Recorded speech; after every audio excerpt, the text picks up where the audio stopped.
Hello friends, welcome to my YouTube channels. मेरे YouTube channels पे जुड़ने के लिए मैं उमेश पटेल आप सभी का हार्दिक धन्यवाद करता हूं।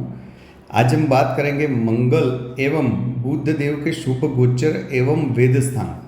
यानी कि जब मंगल और बुध शुभ गोचर कर रहे हैं तो वो रिजल्ट अच्छा शुभ रिजल्ट्स देने के लिए सक्षम होते हैं, मगर नहीं दे रहे हैं तो क्यों नहीं दे रहे हैं?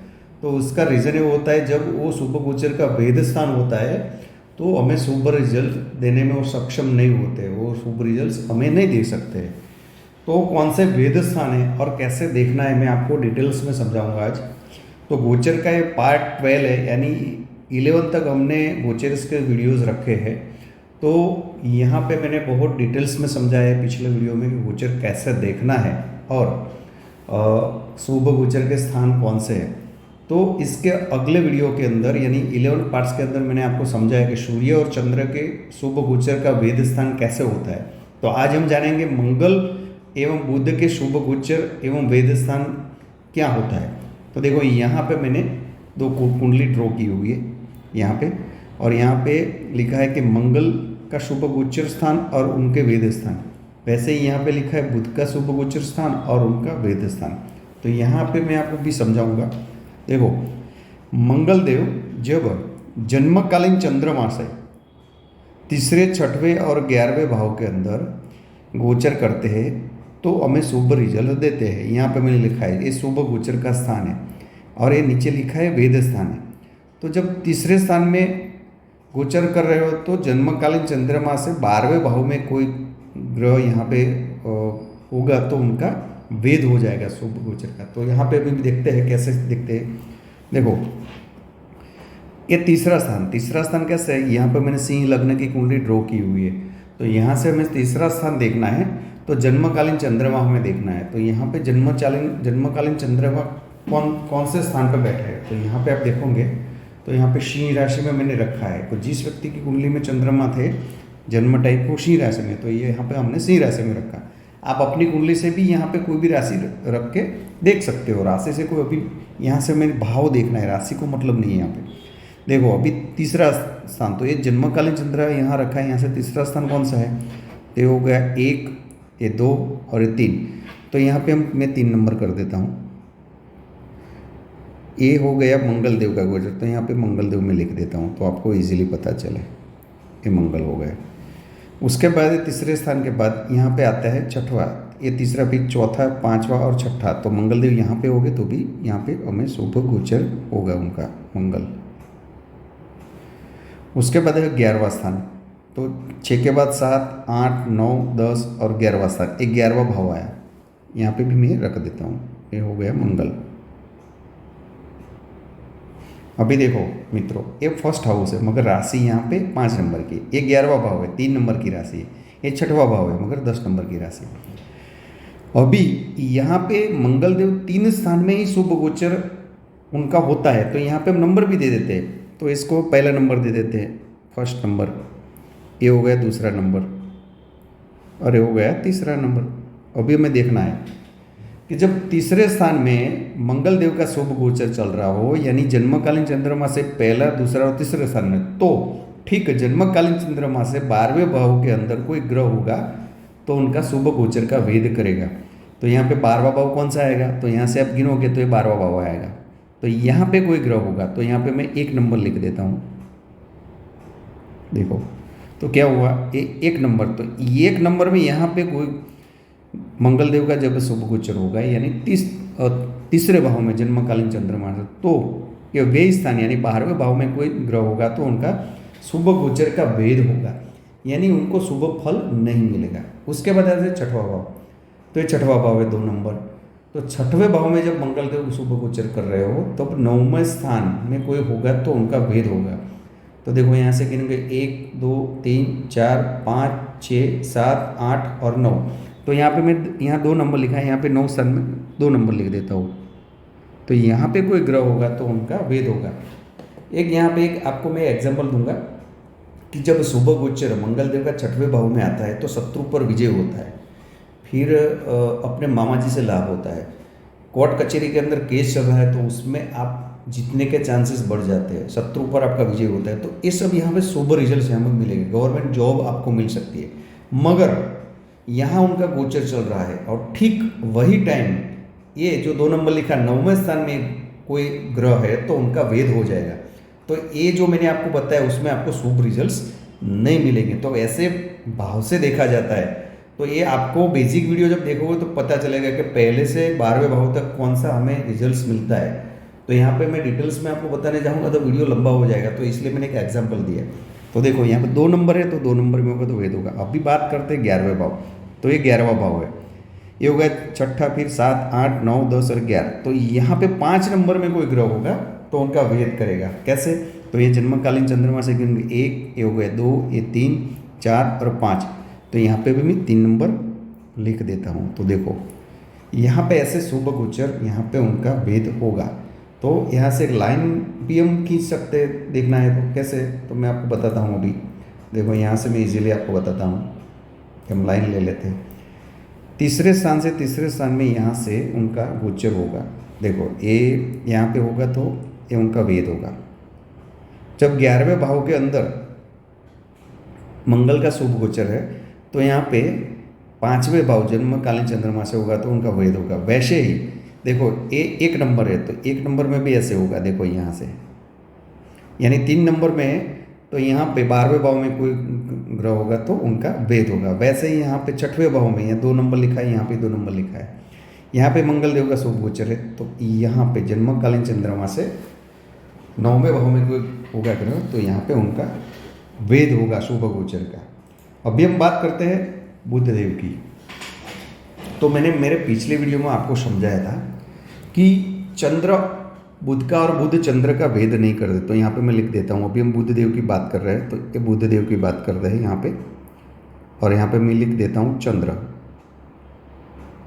ये जानना जरूरी है क्योंकि आपको तभी पता चलेगा। ज्योतिष के छोटे छोटे रूल से आप नहीं जानोगे तब तक किसी की भी व्यक्ति का फल कथन नहीं कर सकेंगे।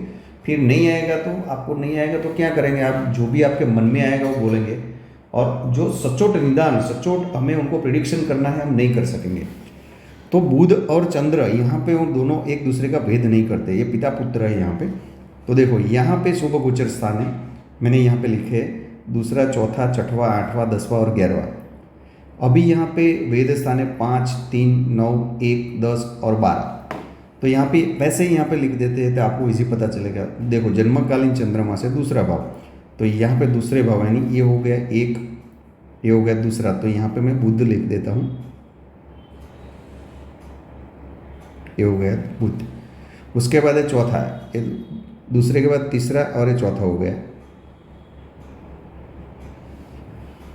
उसके बाद ये छठा, चौथा फिर 5वां और ये छठा स्थान हो गया बुध का। छठे के बाद है 8वां, ये 7 और ये 8वां स्थान हो गया।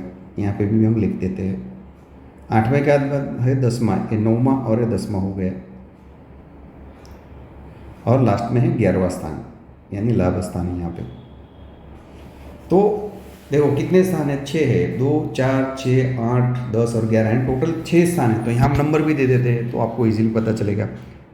ये फर्स्ट नंबर हो गया, ये दूसरा हो गया, ये तीसरा हो गया, चौथा, ये हो गया 5वां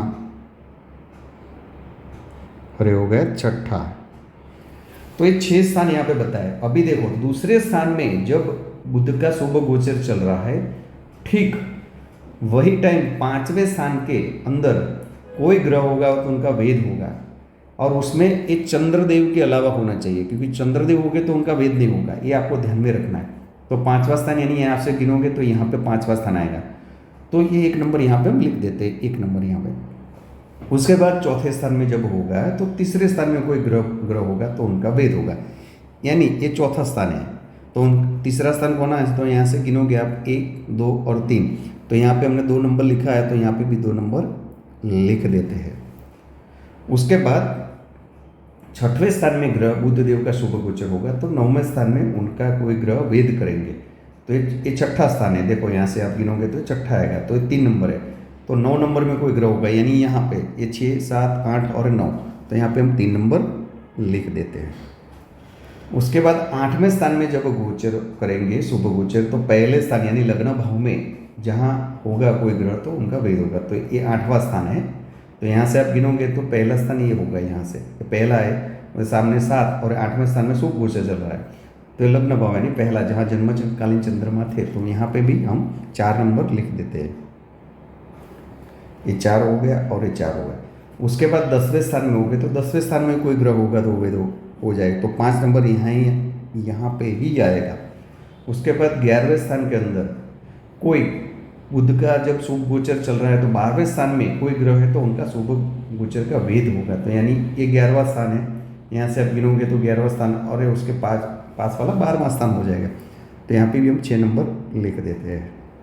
अभी मैं आपको समझाता हूँ लाइनिंग करके कैसे देखा जाता है। देखो यहाँ पे हमें देखना है पहला, तो देखो ये हो गया, यहाँ से आप देखोगे तो पहला यानी ये पहले स्थान से यहाँ से शुभ गोचर होगा, तो ये पहले स्थान में कोई पहले से पहले हमने मिलाया, तो ये 5वें स्थान के अंदर कोई ग्रह होगा तो उनका वेद होगा।